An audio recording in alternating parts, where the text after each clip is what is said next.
Ladies and gentlemen, boys and nerds, we have ourselves the Detroit Red Wings, who have made themselves a trade. Not just one trade, though. It's technically a three-way trade. Detroit has acquired defenseman Michael Del Zotto from the Florida Panthers in exchange for Givani Smith. So, there you go, part one of this entire thing here. Goodbye, Givani Smith. Hello, Michael Del Zotto. Unfortunately, though, if you're a big Del Zotto fan and you're in Detroit, the Red Wings subsequently traded Del Zotto to the Anaheim Ducks in exchange for center Danny O'Regan.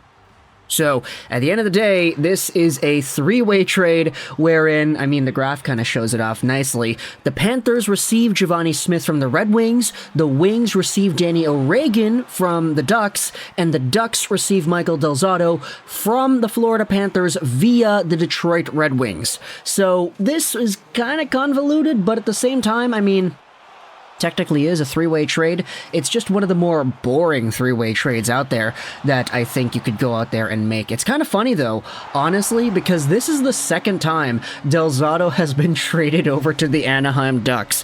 The first time was a few years ago when Del Zotto was a Vancouver Canuck. He had gotten sent over to Anaheim in the 2018-19 season, and I'm pretty sure that the trade which sent him to Anaheim in the first place was the Luke Schenn trade that ultimately gave Vancouver a chance at giving Luke Schenn redemption in the NHL. But either way, let's just go over the other players here. Givani Smith no longer is a Detroit Red Wing. 24 years old, 6'2", signed till the end of this season. He's going to be part of the Florida Panthers, and that's going to be pretty interesting to see because the Panthers, they're a much better team than the Red Wings, so I want to see where exactly they're going to be playing Givani Smith. He was in Grand Rapids this season. He had 5 points in 19 games played. Of course, we know that he had some limited NHL time. He wasn't necessarily the best player in the National Hockey League, but he worked hard. He got a lot of penalty minutes, and a lot of Red Wings fans kind of saw Givani Smith as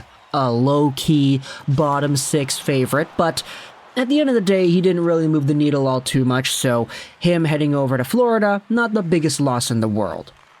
Meanwhile, of course, you had Del Zotto going over to Detroit for a split second before getting sent over to Anaheim. He is a defenseman playing in the Charlotte Checker system. He was not an NHL caliber guy.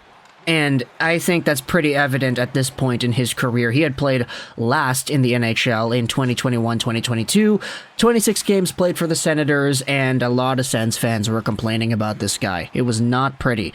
He was a point per game for the Belleville Senators, though, which is great to see, and this season he was at 10 points in 25 games for Charlotte. Either way, though, Del Zotto's best NHL days are definitely behind him. In fact, you could debate they were behind him from a very long time ago, as he was a former 40-point defenseman literally a decade ago. So that's 2011-2012. Now he is not that. In fact, he'll probably be going over to the farm system for the Anaheim Ducks. The San Diego Gulls will be getting themselves, hopefully, a nice depth defenseman, but heading over to the Red Wings, this is the really interesting part of the trade that I wanted to talk about here. Danny O'Regan. He was a San Diego Gulls player this season. He's 28 years old, 5'10", 183, a right-handed center left-wing player, signed until the end of this season. 5th round pick by the Sharks back in 2012. The thing about Danny O'Regan that I wanted to talk to you about was his AHL scoring profile. This guy used to be a pretty productive player for the Buffalo Sabres AHL team, getting 48 points in 70 games. The next few seasons, you saw yourselves some very productive years in the American Hockey League. 38 points in 62 games for the Wolfpack. 37 points in 37 games for the Henderson Silver Knights, so a point per game guy. He played 5 games with the regular Anaheim Ducks, getting an assist, and last season he had 34 points in 53 games. This season, he was at only 3 goals, unfortunately, so you could see the goal production kind of tanking a little bit, but then again, he wasn't really the best goal scorer to begin with. He had a 20-goal year back in 2018-19, but either way, 18 points, 27 games played for Danny O'Regan in the San Diego Gulls system. He's a guy that, out of all the 3 players that you have here, you could very well debate that O'Regan is the best forward of the bunch. Of course, Del Zotto is just kind of in a fall from grace as a D-man, so it's a little bit different from him.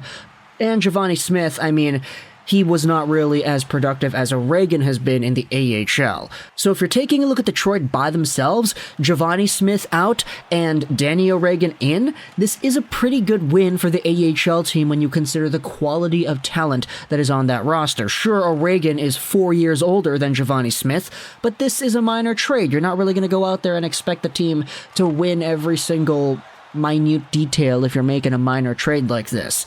At the end of the day, though, for the Florida Panthers, sending away Michael Del Zotto, a guy that they weren't really using for a grinder like Givani Smith, we'll see how much value they end up getting out of that. And for Anaheim, I mean, look, you're getting Michael Del Zotto back. If you wanted to get this guy, then sure, it's an interesting move. But Danny O'Regan heading over to Detroit is a move that I like a lot. Either way, talk to the comments on your thoughts about this three-way trade between the Wings, the Panthers, and the Ducks. I hope you enjoyed this video. Roll 99. And bye.